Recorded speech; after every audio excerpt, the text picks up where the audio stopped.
વાવથરા જિલ્લાના વાવ વિસ્તારના ધારાસભ્ય અને રાજ્યમંત્રી સ્વરૂપજી ઠાકોરે મકર સંક્રાંતિના પાવન પર્વની બાબર ખાતે પરંપરાગત રીતે અને ઉત્સાહભેર ઉજવણી કરી હતી. પોતાના મત વિસ્તાર બાબરમાં મંત્રી સ્વરૂપજી ઠાકોરે કાર્યકર્તાઓ, સ્થાનિક આગેવાનો અને નાગરિકો સાથે મળીને ઉત્તરાયણનો આનંદ માણ્યો હતો. પતંગ ઉત્સવની સાથે સમગ્ર વિસ્તારમાં ઉત્સવમય માહોલ સર્જાયો હતો અને મોટી સંખ્યામાં લોકો હાજર રહ્યા હતા. મંત્રી સ્વરૂપજી ઠાકોર મંત્રી બન્યા બાદ પ્રથમ વખત ઉત્તરાયણની ઉજવણીમાં સામેલ થયા હોવાથી કાર્યકર્તાઓ અને નાગરિકોમાં વિશેષ ઉત્સાહ જોવા મળ્યો હતો. પતંગ ચગાવતા સમયે મંત્રીએ લોકો સાથે સંવાદ સાધ્યો અને ઉત્તરાયણના પર્વનું સામાજિક તથા સાંસ્કૃતિક મહત્વ સમજાવ્યું હતું. આ પ્રસંગે મંત્રી સ્વરૂપજી ઠાકોરે જણાવ્યું હતું કે પતંગની ઊંચાઈ જેટલી ઊંચી આપણા વિસ્તારના વિકાસની ઉડાન હોવી જોઈએ. વિકાસમાં માત્ર સરકાર નહીં પરંતુ દરેક નાગરિકની સહભાગીદારી જરૂરી છે. જો આપણે સૌ સાથે મળીને પ્રયત્ન કરીશું તો વાવ, થરાદ અને બાબર વિસ્તારના વિકાસના નવા શિખરો સર કરશે. તેમણે કાર્યકર્તાઓને જનસેવા અને વિકાસ કાર્યોમાં સક્રિય ભૂમિકા ભજવવા માટેનું આહવાન કર્યું હતું. ઉત્તરાયણ પર્વની સાથે જોડાયેલી પરંપરાઓનું મહત્વ સમજાવતા મંત્રીએ ઘર ઘર સ્વદેશી, હર ઘર સ્વદેશીનો સંદેશ આપ્યો હતો. તેમણે જણાવ્યું હતું કે સ્વદેશી વસ્તુઓ અપનાવવાથી આપણી સંસ્કૃતિ, પરંપરા અને સ્થાનિક અર્થવ્યવસ્થા મજબૂત બને છે. ઉત્તરાયણ જેવા તહેવારો આપણને આપણી સંસ્કૃતિ સાથે જોડે છે અને સામાજિક એકતા મજબૂત કરે છે. મંત્રી સ્વરૂપજી ઠાકોરે ઉત્સવ દરમિયાન પક્ષીઓ પ્રત્યે સંવેદનશીલતા રાખવાની પણ ખાસ ટકોર કરી હતી.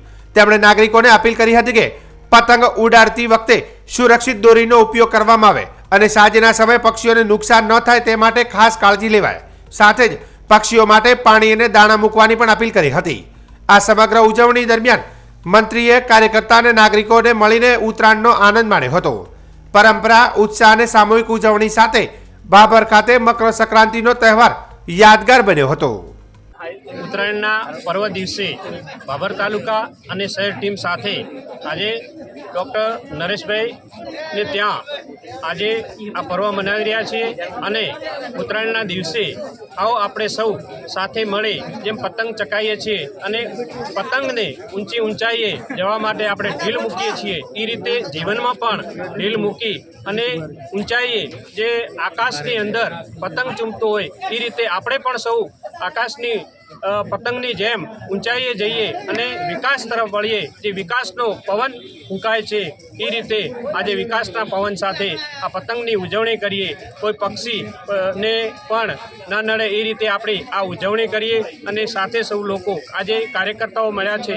કાર્યકર્તાઓ મળી અને આ ઉજવણીને ખૂબ ઉત્સાહભેર સૌ મનાવી રહ્યા છે અને સૌ દેશવાસીઓને હું શુભકામના પાઠવું છું કે ઉત્તરાયણના દિવસે આવો સૌ આપણે સાથે મળી અને એક વિકાસની દોરી જેમ ઢીલ મૂકી અને ઊંચાઈએ ચૂંબી રહી છે એ રીતે આપણે સૌ આની ઉત્તરાયણની ઉજવણી કરીએ. તમામ લોકોને ફરીથી હું શુભકામના પાઠવું છું. સાથે મળી અને આ પર્વને ખૂબ શાંતિપૂર્ણ અને ખૂબ સ્વાસ્થ્ય રીતે ઉજવીએ. એ જ ભારત માતા કી જય. વિધાનસભામાં કઈ દિશામાં કયા પ્રકારનો પવન ફૂંકાઈ રહ્યો છે આ વા વિધાનસભાની અંદર આપણું જ્યારથી કમળ ખીલ્યું છે ત્યારથી જેમ પવનની જેમ આ પતંગ આજે ચકાઈ રહ્યા છે એ રીતે વિકાસની ગાથા પણ ખૂબ જ સારી આ વિસ્તારને મળી રહી છે.